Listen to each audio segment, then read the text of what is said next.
Assalamu alaikum. This is Shahin Iqbal Shujan with you.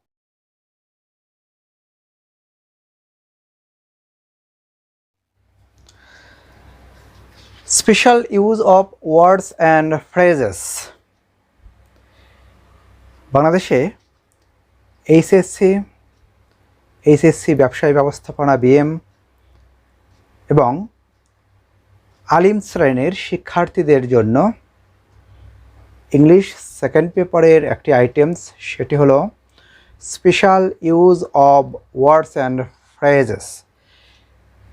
এটি দিয়ে শূন্যস্থান পূরণ। পরীক্ষায় এটি ক্লু হিসেবে দেওয়া থাকবে এবং তার উত্তর আমাদের করতে হবে। যতগুলো আইটেমস রয়েছে তার মধ্যে অন্যতম একটি সহজ আইটেমস আমরা মনে করি, কিন্তু নিয়ম কানুন, ব্যবহার বিধিন, গঠন শৈল যদি বিষয়গুলো জানা থাকে তাহলে আমরা এর উত্তর অতি দ্রুত এবং সহজেই করতে পারবো এবং কাঙ্ক্ষিত যে মার্কসগুলো, পূর্ণ মার্কস আমরা এখানে ক্যারি করতে পারবো। তো এখন এখানে আজকে দুটি বিষয় নিয়ে আলোচনা করব। একটি হলো ইট এবং দেয়ার।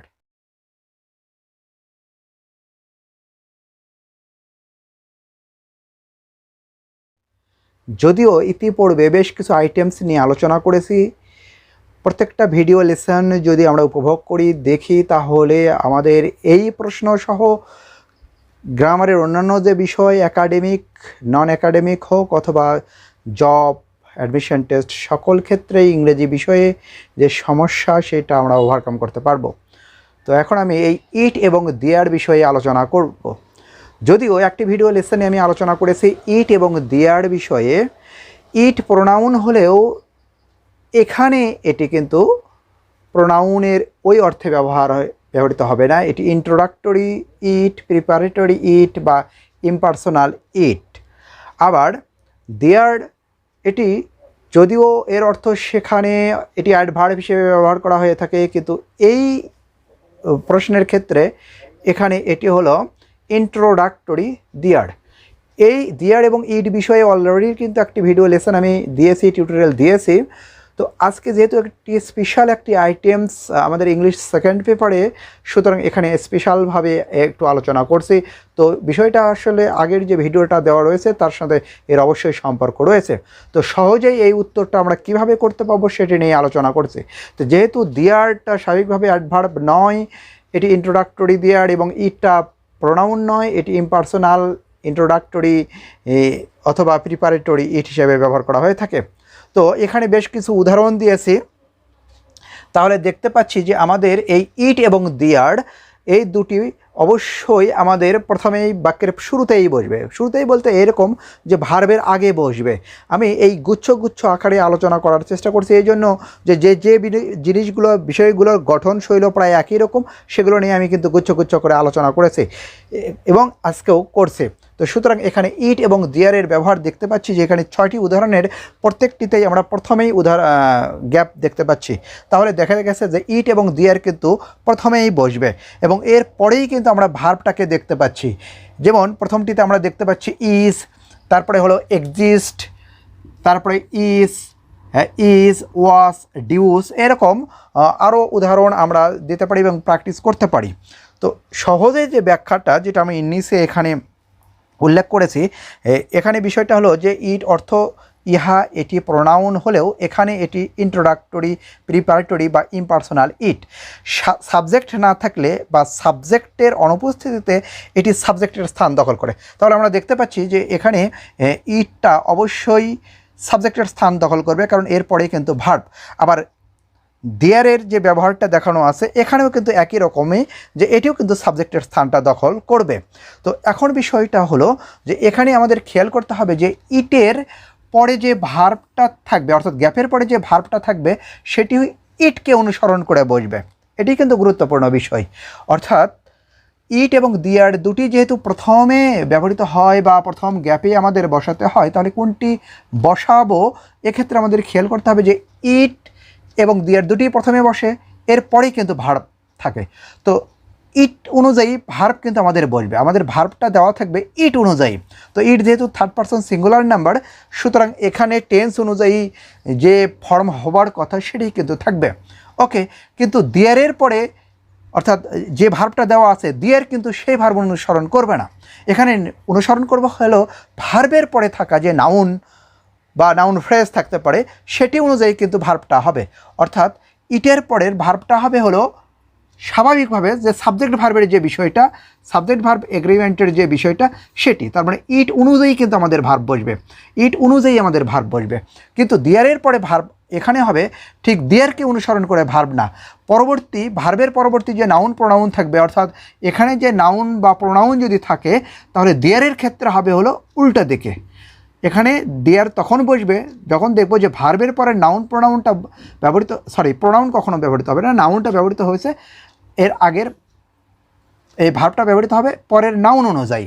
তাহলে দেখা গেছে যে এখানে উল্টো যে বিষয়টা, বিপরীত যে চিত্রটা সেখানে আমরা খেয়াল করব। তাহলে এখানে দুটি যেহেতু সাবজেক্টের স্থান দখল করবে এবং এরপরেই যেহেতু ভার্ব বসবে, তো এখানে ইটের পরে ভার্ব হবে ইট অনুযায়ী বা ভার্বটা থাকবে ইট অনুযায়ী, কিন্তু দেয়ারের পরে ভার্ব যেটা থাকবে অর্থাৎ গ্যাপের পরে যে ভার্বটা থাকবে সেই ভার্বটা থাকবে হলো পরবর্তী যে নাউনটা সেটি অনুযায়ী, অর্থাৎ এখানে উল্টো যে বিষয়টা সেখানে আমাদের খেয়াল করতে হবে।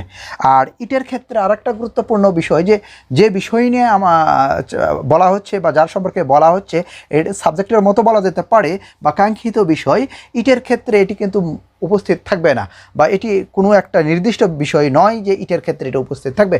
কিন্তু দেয়ারের ক্ষেত্রে আমরা দেখব যে কাঙ্ক্ষিত বিষয় যেটি সাবজেক্ট বা সাবজেক্টের মতো ব্যবহৃত হচ্ছে এটি কিন্তু অবশ্যই ভার্বের পরে থাকবে এবং সেটি অনুযায়ী কিন্তু আগের ভার্বটা ব্যবহার করা হয়ে থাকবে।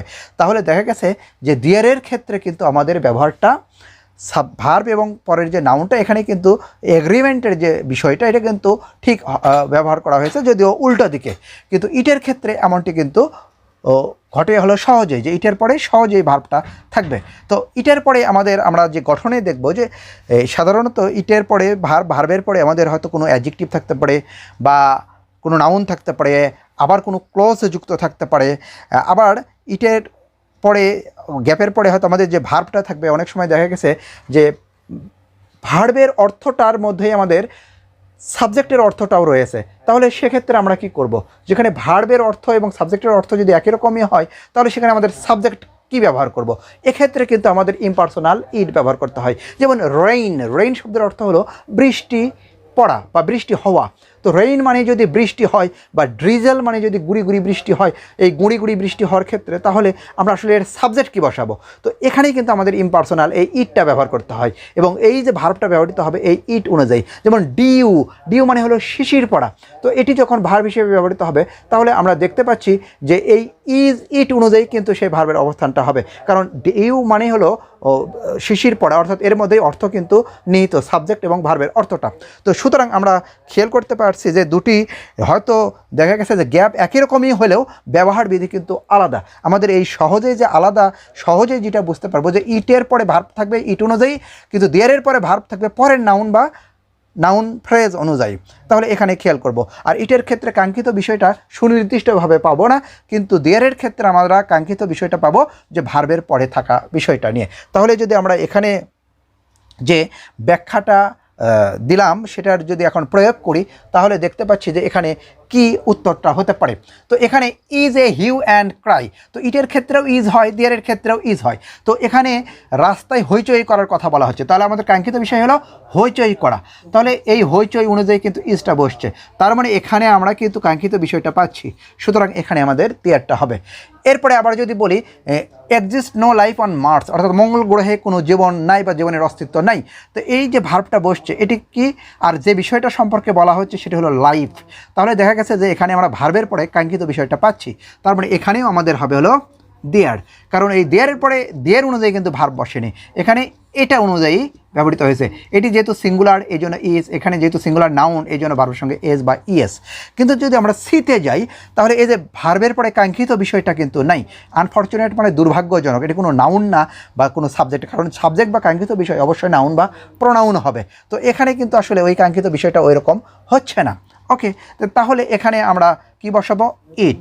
এই যে এরপরে কিন্তু আমাদের আবার ক্লজ যুক্ত আছে। আবার ড্যাশ মেনি ইয়ার্স, অনেক বছরের কথা বলা হচ্ছে, তো কোনো বছর কিন্তু আসলে এখানে সাবজেক্ট হিসেবে যদি এটা অনুযায়ী এটা হতো, যেমন এখানে হয়তো ইট বা দিয়ার দুটোই চিন্তা করতে পারতাম, কিন্তু দেখা গেছে যে এই ইয়ার্স অনুযায়ী কিন্তু ইজ হয়নি, কারণ এটি যেহেতু প্লুরাল, সুতরাং উল্টো দিকে কিন্তু এই ঘটনাটা ঘটেনি। তাহলে কি এটি ইট অনুযায়ী ব্যবহৃত হয়েছে, তাহলে দেখা গেছে যে এই ডি নম্বরে কিন্তু আমাদের ইট ব্যবহৃত হচ্ছে। এরপরে আমরা আসি ই নম্বরে। এখানে দেখা গেছে যে এ কিং, অর্থাৎ ভার্বের পরে এ কিং, এই কাঙ্ক্ষিত বিষয়টা এ কিং অর্থাৎ সাবজেক্টের মতো কাজ করছে এই এ কিংটা। তাহলে রবার্ট ব্রুস নামে একটা রাজা ছিল, তার মানে যার সম্পর্কে বলা হচ্ছে সেটি কিন্তু আমরা ভার্বের পরে পাচ্ছি, তার মানে এখানে হবে হলো দেয়ার। আবার এফ নম্বরে দেখতে পাচ্ছি যে এখানে ডিউস মানে হলো শিশির পড়া, অর্থাৎ শিশির এবং সেটা পড়া, অর্থাৎ সাবজেক্ট এবং ভার্বের কাজটাই ভার্বের মধ্যেই রয়েছে। তাহলে এখানে সাবজেক্ট কি ব্যবহৃত হবে, অর্থাৎ সেই কাঙ্ক্ষিত বিষয় বা সেই ভার্ব ক্রিয়া সবই কিন্তু আসলে এই ডিউ এর মধ্যে রয়েছে। তাহলে সুতরাং এখানে আমাদের ব্যবহৃত হবে হলো ইটটা। তাহলে আমরা এর সহজেই যে আলোচনায় দেখতে পাচ্ছি যে ইটের পরে ভার্ব থাকবে ইট অনুযায়ী, কিন্তু দিয়ারের পরে ভার্ব থাকবে পরের নাউন অনুযায়ী, আর দিয়ারের ক্ষেত্রে আমরা কিন্তু কাঙ্ক্ষিত বিষয়টা ওই ভার্বের পরে পাবই। তো আমাদের যে কয়টা আইটেমস আসে, যদিও স্বাভাবিকভাবে হয় 10টি উত্তর করতে হয় 0.5 করে মার্কস, কিন্তু 2022 সালে এটা একটু এক্সটেনশন করা হয়েছে, একটু সিলেবাসটা চেঞ্জ বা মডিফিকেশন করা হয়েছে। তো সুতরাং এই দুটো আইটেমস বা যেগুলো আলোচনা করা হচ্ছে এগুলো কিন্তু পরীক্ষাতে আসেই এবং আসবেই বলা যায়। তো সুতরাং যেগুলো কনফিউশন বা একই রকম ব্যবহার সেগুলো কিন্তু আমি গুচ্ছ আকারে আলোচনা করছি। তো আজকে এই ইট এবং দিয়ার যেটি নিয়ে হয়তো আমরা খুব প্যাঁচের মধ্যে পড়ি, কনফিউশনের মধ্যে পড়ি, তো আজকের এই আলোচনায় আজকের পরের থেকে এই সমস্যা আর কখনো ফেস করব না, আমরা ওভারকাম করব। এবং আমার এই ভিডিও লেসন যদি আমরা সবগুলো টিউটোরিয়াল সবগুলো যদি দেখি তাহলে আমাদের ব্যাপক সফলতা আসবে এবং আমরা খুব ভালোভাবে জানতে পারবো। আশা করি বুঝতে পেরেছি। Thank you.